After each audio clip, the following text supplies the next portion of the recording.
संबंधी प्रश्न है। इसमें कह रहा है कि माँ की आयु पुत्र की आयु की 5 गुनी है। 8 वर्ष पश्चात माँ की आयु पुत्र की आयु की 3 गुनी हो जाएगी। दोनों की वर्तमान आयु ज्ञात करें। ठीक, तो सबसे पहले मान लेते हैं हम लोग माना पुत्र की आयु x वर्ष है तथा माँ की आयु कितना हो जाएगा। देखो कह रहा है माँ की आयु उसके पुत्र की आयु की कितनी गुनी है, 5 गुनी।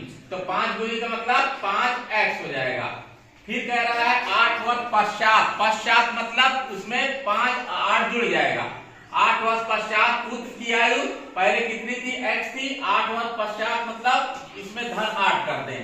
फिर कह रहा है 8 वर्ष पश्चात माँ की आयु, माँ की आयु पहले थी क्या, 5 x थी। 8 वर्ष पश्चात मतलब प्लस 8 कर दे।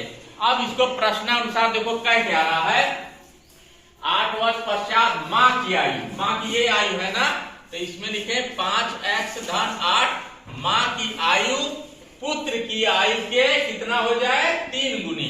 पुत्र की आयु कितना है, x धन 8 इसका 3 गुना। अब इसी देख लो 5x धन 8 और इसको गुणा करो, 3 का गुणा x में करोगे 3 है और धन 3 अठे 24।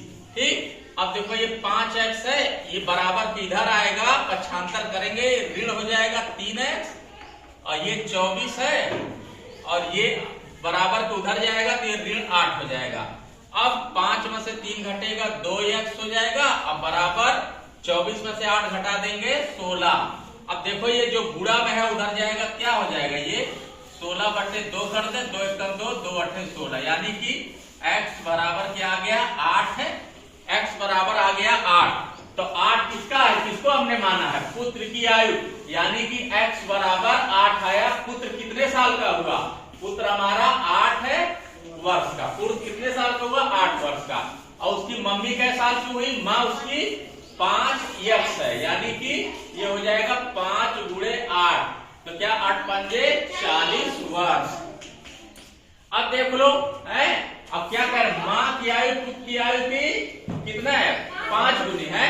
तो 8 का पहाड़ा कितनी बार पढ़ेंगे, 40 होता है 5 बार। 8 पंजे 40 हो गया, तो 5 गुना हुआ कि नहीं ये है। तो यही आपका सोल्यूशन हुआ। ठीक है, उतार लीजिए।